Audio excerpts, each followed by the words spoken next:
নমস্কার বন্ধুরা, আপনারা অনেকেই হয়তো জানেন যে কালোজয়ী বাংলা ছায়াছবি হংসরাজ এবার 50 বছরে পদার্পণ করল। এই উপলক্ষে আমরা একটি ভিডিও শ্যুট করতে পৌঁছে গিয়েছিলাম স্বয়ং অরিন্দম গাঙ্গুলির বাড়িতে। অরিন্দমের সঙ্গে কথায় কথায় আমরা স্মরণ করলাম এই ছবির অন্যতম প্রধান চরিত্র বসন্তকে, যে আমাদের ছেড়ে অকালেই প্রয়াত হয়েছে।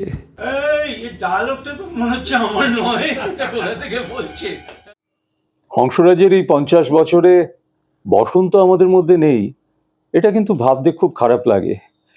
ইনফ্যাক্ট বসন্তরূপী সঞ্জীব দাশগুপ্তকে আমরা অকালেই হারিয়েছি। তো আমি সেই জন্য ঠিক করলাম যে একটা এপিসোড ওকে আমরা স্মরণ করব।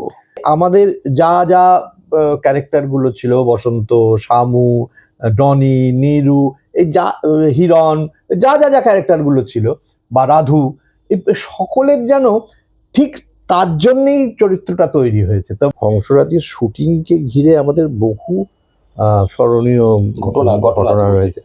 তো সেইটাকে বেস করে আমি যতটুকু আমার মনে আছে আমি লিখছি। সবাই মিলে আমরা একবার গিয়েছিলাম, গিয়ে এক রাত্রি থেকে পরের দিন সকাল থেকে সারাদিন হোলির আনন্দ করেছি। চিন্তা নেই, মিষ্টি খাওয়াবেন তো? ঠিক আছে, আমি পয়সা দিয়ে মিষ্টি আনছি। এই বলে ঘপ করে টাকাটা নিল। বসন্তর এমনি না অনেক অনেক ঘটনা আছে যে বলে শেষ করা যাবে না। খুব প্রাণবন্ত ছেলে। হংস আর শামু ধীরে খোকাদের চোখের জল বলে তো ওরা চোখটা মুছলো, তুই গোপটা মুছলি। নমস্কার বন্ধুরা, শামুদাস লাইফস্টাইলের নতুন একটি ভ্লগে আপনাদের স্বাগত জানাই। আরে শামু এসছিস? আয় আয়।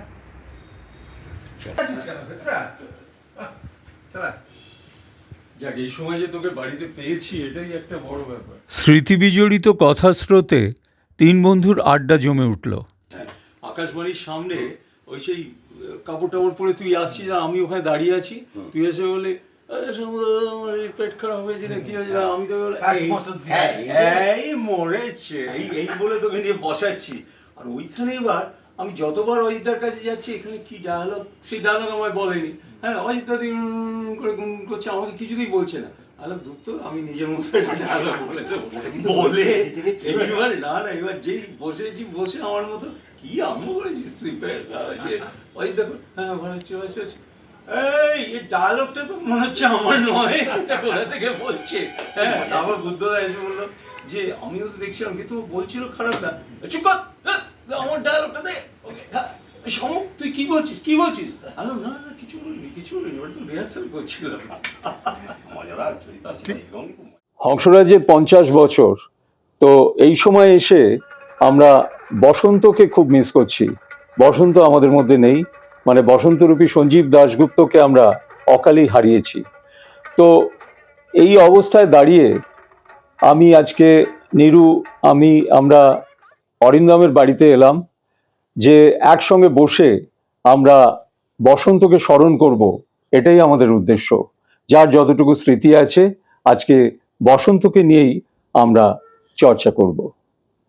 আমি সেই জন্য ঠিক করলাম যে একটা এপিসোড ওকে আমরা স্মরণ করব।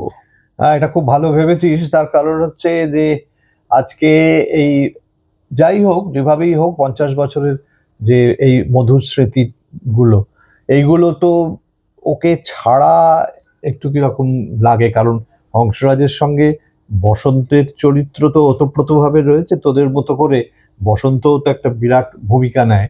একদম। তো সেখানে ওর অনুপস্থিতিটা একটু খারাপ লাগে। কিন্তু কি করব, ভবিতব্যকে তো মেনে নিতেই হবে। আজকে যদিও আমাদের মধ্যে থাকতো ওইরকম একটা প্রাণবন্ত প্রাণচঞ্চল ছেলে, হ্যাঁ, মানে ও সারাক্ষণ একটা ছটফটে ভাব, মানে ও যে কি করতো, মানে এই যে 50 বছরকে ঘিরে ওই হয়তো একটা উদ্যমী হয়ে উঠতো অনেক কিছু করবার জন্য।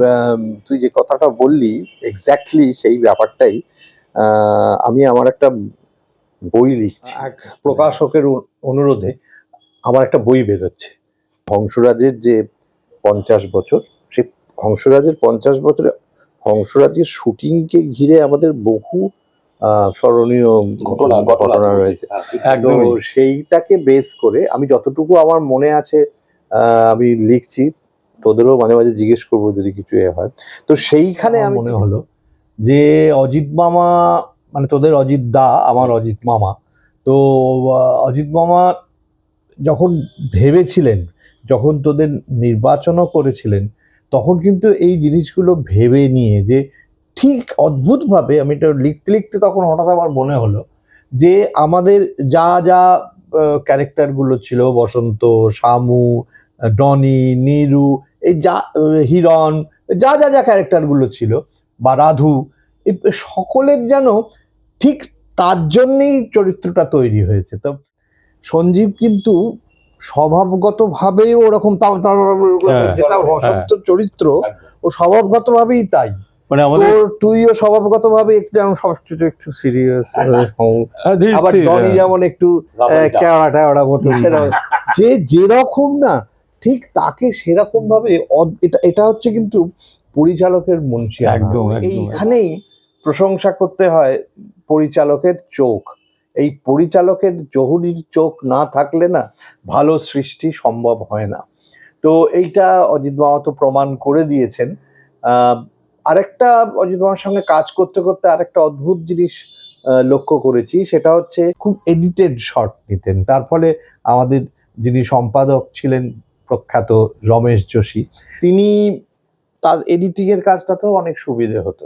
আমার আরো বসন্ত সম্পর্কে যেটা মনে পড়ছে সেটা হচ্ছে যে বসন্ত ওইরকম ছটপটে প্রাণচঞ্চল ছিল এবং অজিত দা কিন্তু সেটা পছন্দ করেই ওকে সিলেক্ট করেছিলেন। একদমই তাই।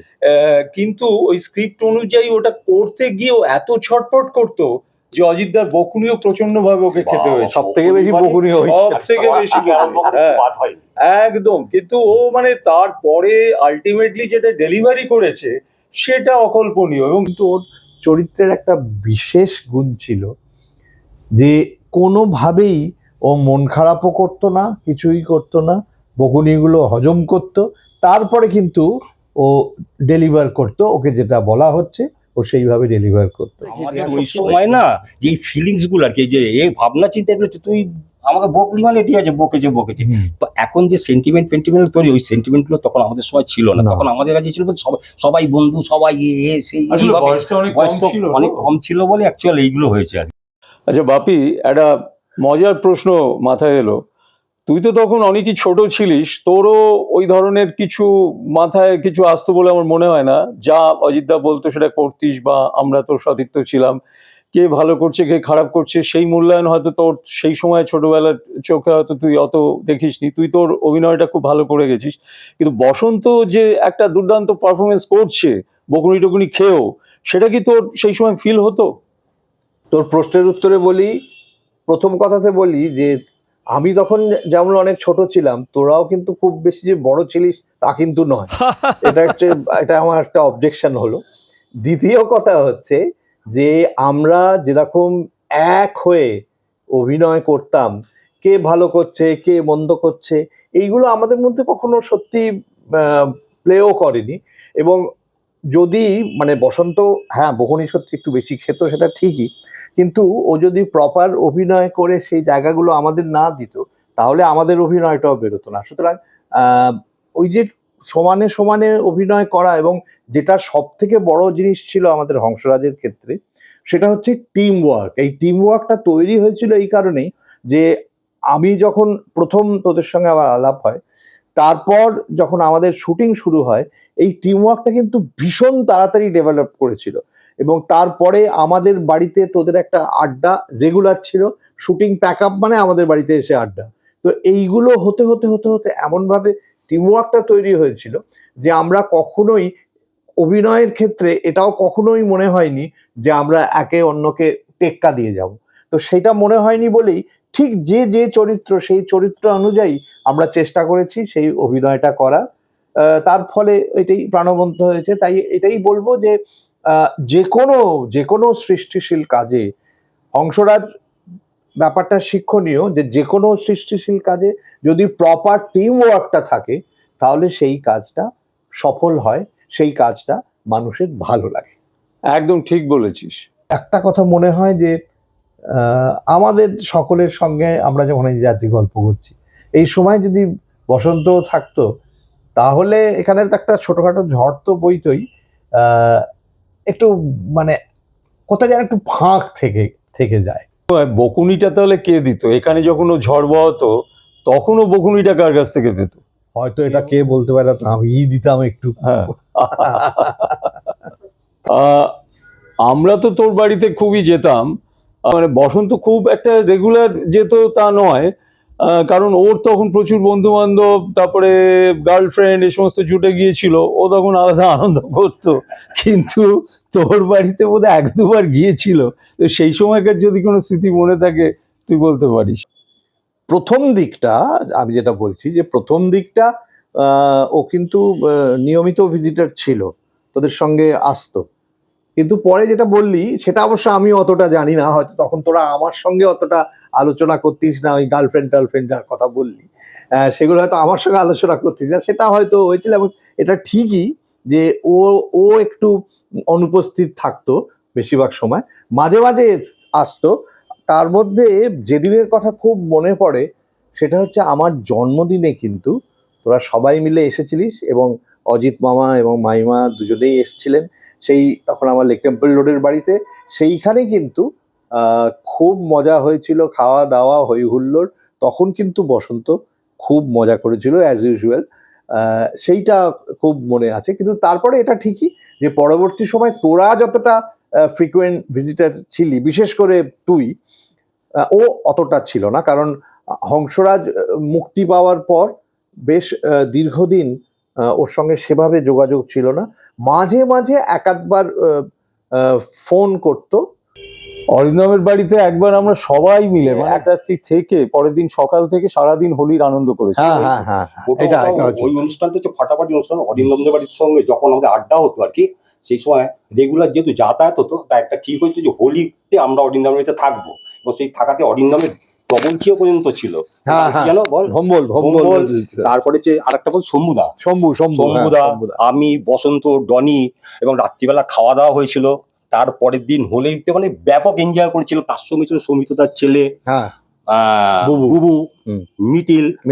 ওই দিনটা হচ্ছে খুব স্মরণীয়। বসন্ত আমাদের এটা তো একটা স্মরণীয় জায়গা, ওগুলো জীবনে না ভোলা যাবে না। কেন হংসজি যখন একটা টিম তৈরি হয়েছিল, অরিন্দমের বাড়িতে আড্ডা হতো যখন, তারপর থেকে বেশ কিছু ঘটনা আছে কোনোদিনও ভোলা যাবে। তোকে আমি একটু আটকাচ্ছি, শ্রোতাদের বুঝতে সুবিধা হবে। ও সৌমিত্রদা বলতে সৌমিত্র চট্টোপাধ্যায়ের কথা নিরু বললো, কারণ আমার বাড়ি ছিল 6 নম্বর লেক টেম্পল রোডে, আর সৌমিত্র মামার বাড়ি ছিল 3 নম্বর লেক টেম্পল রোডে। ফলে আমাদের প্রায় আত্মীয়তাই সম্পর্ক ছিল।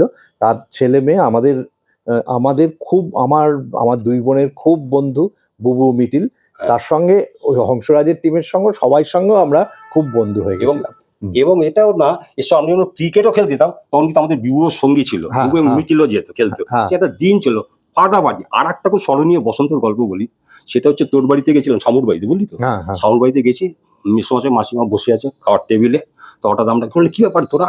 বললো যে না এসছি মাসিমা বিজয়া কত বলে। বসন্ত করে না পায়ে ফাই ফোনাম ফোনাম করে পড়ে দিয়ে দাঁড়িয়েছে। বলে কি ব্যাপার দাঁড়িয়ে? তখন শামুর মা বলছে মনি তো নেই, কি করি বলতো? বলে চিন্তা নেই, মিষ্টি খাওয়াবেন তো? ঠিক আছে, আমি পয়সা দিয়ে মিষ্টি আনছি।